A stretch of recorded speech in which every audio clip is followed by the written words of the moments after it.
शं वरुणः शन्नो भवत्वर्यमा शन्न इन्द्रो बृहस्पतिः शन्नो विष्णुरुक्रमः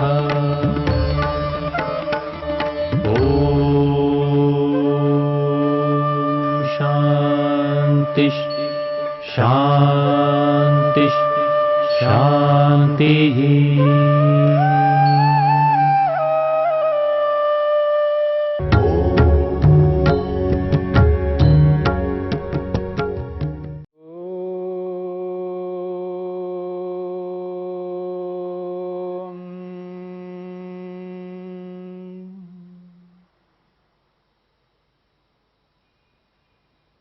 क्लेशों की चर्चा चल रही है। महर्षि पतंजलि ने 5 प्रकार के क्लेशों के एक एक स्वरूप को स्पष्ट किया है। अविद्या, अस्मिता, राग, द्वेष और अभिनिवेश।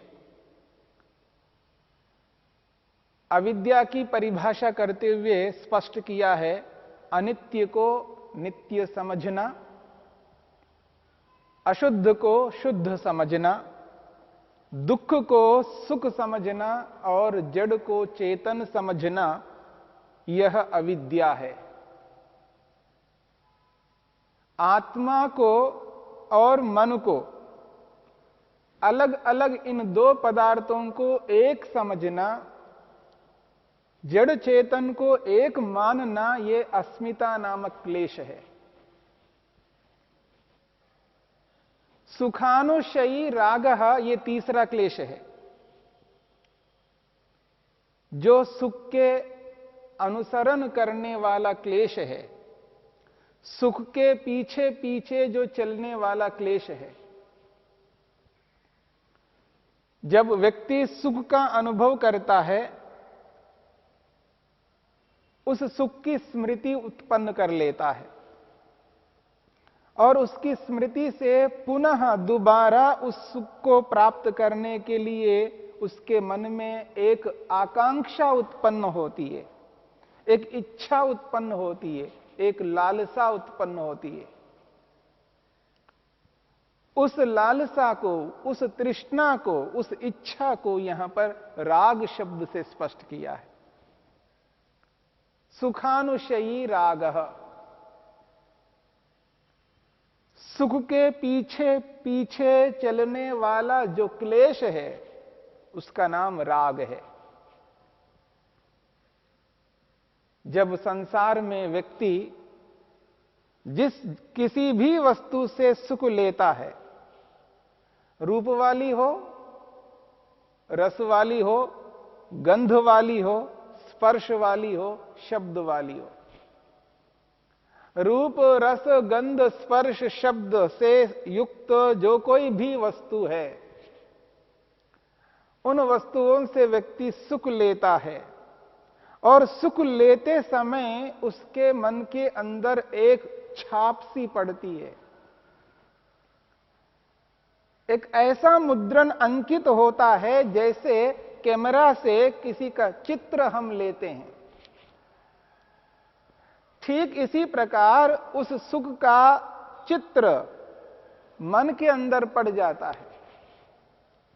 उस सुखानुभूति का एक ऐसा संस्कार मन में पड़ता है, एक ऐसी छाप मन के अंदर पड़ती है, उस सुख की छाप, उसी को यहां संस्कार कहा।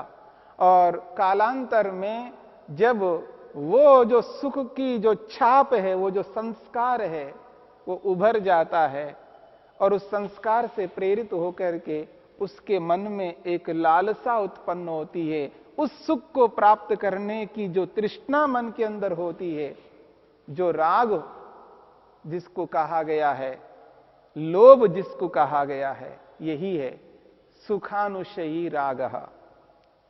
सुख के पीछे पीछे चलने वाले को राग कहते हैं। यानी सुख के पीछे जो चलने वाली जो इच्छा है, जो आकांक्षा है, इसी का नाम राग है। सुख और सुख के साधन, जितने भी सुख हैं, उन सुखों को हमने जो भोगा है, उन भोगे हुए सुखों के प्रति तो राग होता ही है, पर जिन जिन सुखों को हमने नहीं भोगा, केवल सुना है, उनके प्रति भी तृष्णा होती है, राग होता है। एक व्यक्ति कश्मीर नहीं गया, पर सुना है कश्मीर के बारे में। एक व्यक्ति दिल्ली गया है, लाल किले को देखा है, आगरा गया है, ताजमहल को देखा है। उनके प्रति दोबारा राग उत्पन्न होगा। जिसको उसने देखा उसके प्रति तो राग होगा ही होगा, जिनको देखा नहीं है, केवल सुना है, उनके प्रति भी राग होता है। सुने हुए विषयों के प्रति भी राग होता है, जो भोग लिया है भोगे हुए विषयों के प्रति भी राग होता है। क्योंकि व्यक्ति सुनकर के भी सुख लेता है, सुनकर के भी सुख लेता है, पढ़कर के भी सुख लेता है, और देख करके अनुभव करके भी सुख लेता है। सुनकर के जब सुख लेता है, उस समय उसकी भी एक छाप मन के अंदर पड़ जाती है। फिर वही संस्कार व्यक्ति को प्रेरित करता है, फिर उसको देखने की इच्छा मन के अंदर उत्पन्न होती है, एक आकांक्षा उत्पन्न होती है, एक अभिलाषा मन में, एक तमन्ना रहती है, बस उसको प्राप्त करने की। ये जो लालसा है, जो तमन्ना है, इच्छा है, इसी का नाम राग है। और दो प्रकार के पदार्थ है संसार में। एक तो सर्वथा जड़ पदार्थ हैं, जो साधनों को हमारे सामने प्रस्तुत किए जाते हैं, चाहे वो मकान के रूप में, चाहे मोटर गाड़ी के रूप में, चाहे वो खाने पीने के विषय में है, चाहे वो पहनने ओढ़ने के विषय में है। जो कुछ भी विषय हमारे सामने आते हैं, दिखाई देते हैं, लोग उनको दिखाते हैं, उन वस्तुओं के प्रति राग करना एक प्रकार का राग। और जो चेतन पदार्थ हैं, माता पिता, गुरु, आचार्य, संबंधी, बहुत सारे लोग हैं। इतना ही नहीं, पशुओं के प्रति, पक्षियों के प्रति, जानवरों के प्रति भी व्यक्ति को राग होता है। ये चेतन पदार्थ है। और आज विपरीत एक स्थिति उत्पन्न हो रही है। मनुष्य के प्रति तो व्यक्ति राग नहीं करता है, लेकिन पशु के प्रति राग करता है। पत्नी के प्रति, पति के प्रति, भाई के प्रति द्वेष उत्पन्न कर रहा है व्यक्ति, उनको पसंद नहीं कर रहा है, उनके साथ आत्मीयता नहीं रखता है, लेकिन पशु के प्रति रखता है। उल्टा होता जा रहा है। मेरा अभिप्राय यह नहीं है पशुओं के प्रति प्रेम नहीं करना, प्रेम तो सबके प्रति करना है। प्रेम में और राग में एक अंतर है। यद्यपि संसार में प्रेम शब्द राग के लिए भी प्रयोग में आता है। अगर इस प्रेम को मैं प्रीति शब्द से कहूं, तो ये जो प्रेम है यथार्थता में प्रेम होता है। राग में ये अंतर है कि अयथार्थता में राग होता है। दो बातों को हमें समझना है। राग का अभिप्राय है अविद्या उसके अंदर विद्यमान है। जब राग होता है, उस राग में अविद्या विद्यमान है, उसके पीछे अविद्या है।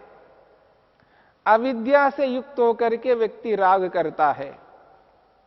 कोई भी व्यक्ति विद्या से युक्त होकर के राग नहीं करता। राग का अभिप्राय ही क्लेश है। जहां क्लेश है वहां अविद्या मूल में है, अज्ञानता है, किसी न किसी अंश में है।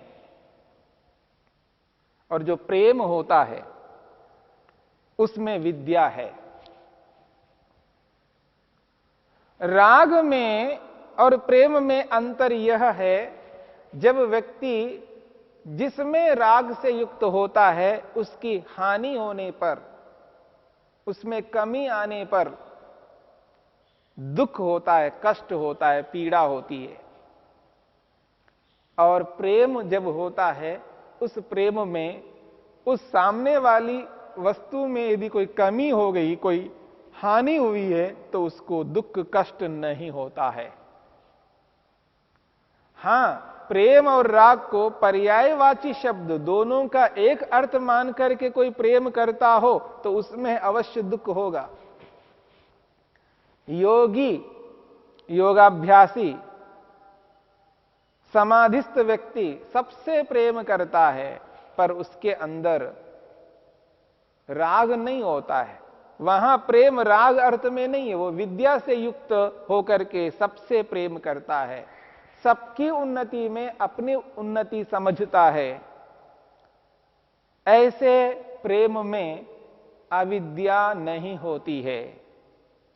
पर यहां जो राग है, इस राग के अंतर्गत अविद्या होने के कारण से सामने वाली वस्तु में किसी भी प्रकार की कमी हो जाए, हानि हो जाए, समाप्त हो जाए, व्यक्ति को बड़ा दुख होता है, कष्ट होता है, क्योंकि उसके पीछे अविद्या काम करती है।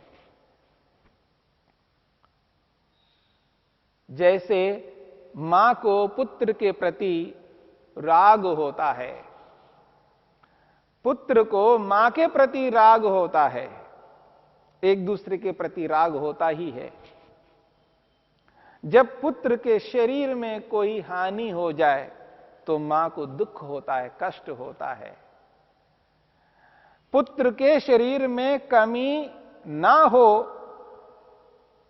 ऐसी इच्छा करना अनुचित नहीं है,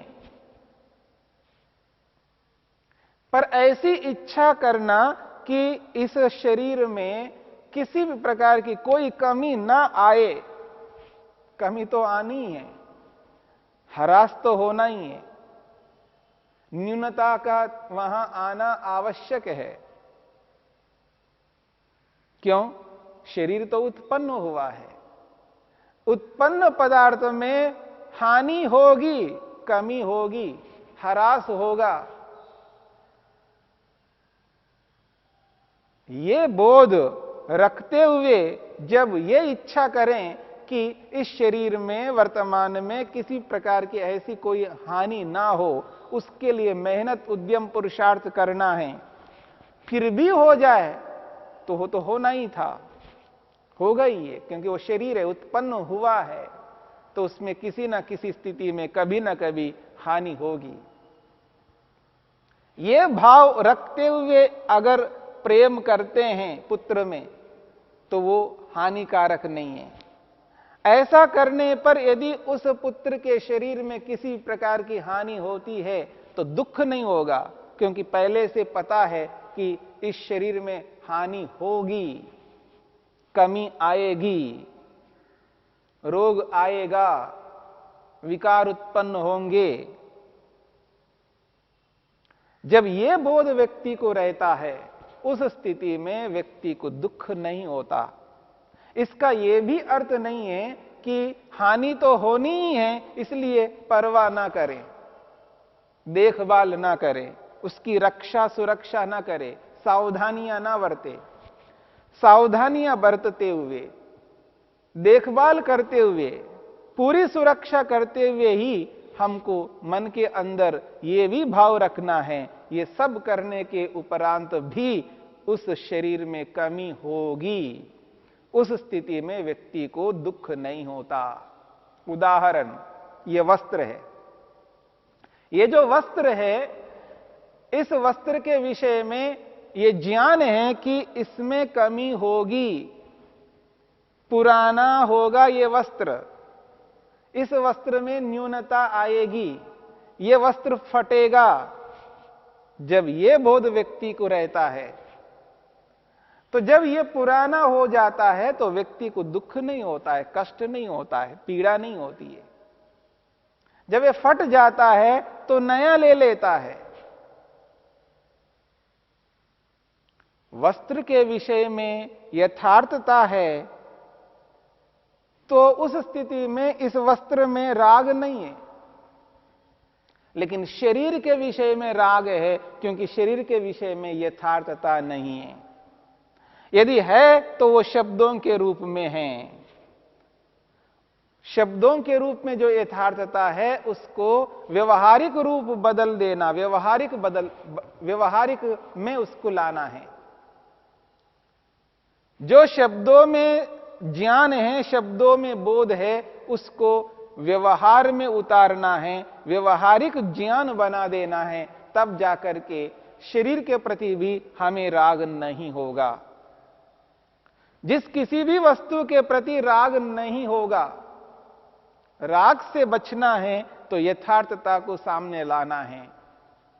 इसलिए जो अनित्य पदार्थ है उस अनित्य पदार्थ को अनित्य समझना, शब्दों से केवल नहीं समझना, व्यवहार में भी समझना। जब शब्दों के साथ साथ व्यवहार में उन वस्तुओं को हम अनित्य समझने लगते हैं, उनमें राग नहीं होगा।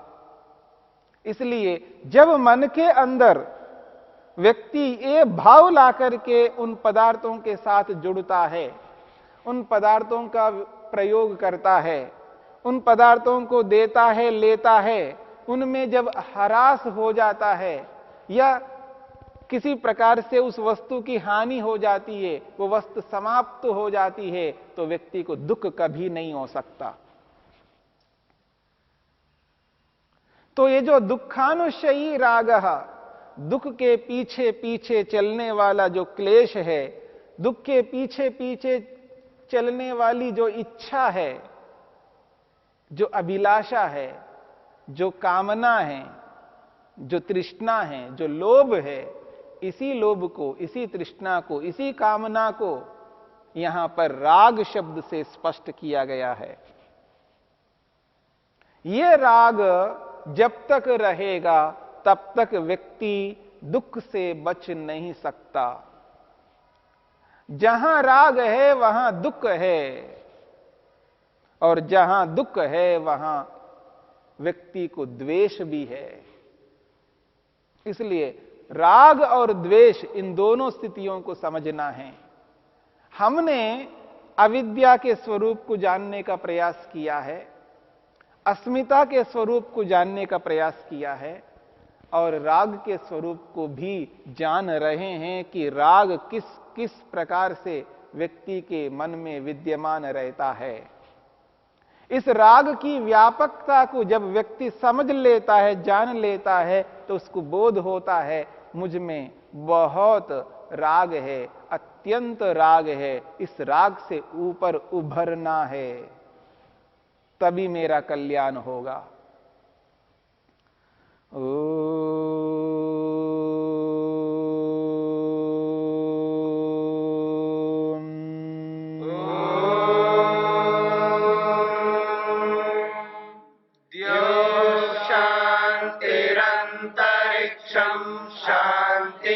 पृथिवी शान्तिरापः शान्तिरोषधयः शान्तिः वनस्पतयः शान्तिर्विश्वे देवा शान्तिर्ब्रह्म शान्ति सर्वं शान्ति शान्तिरेव शान्ति शान्ति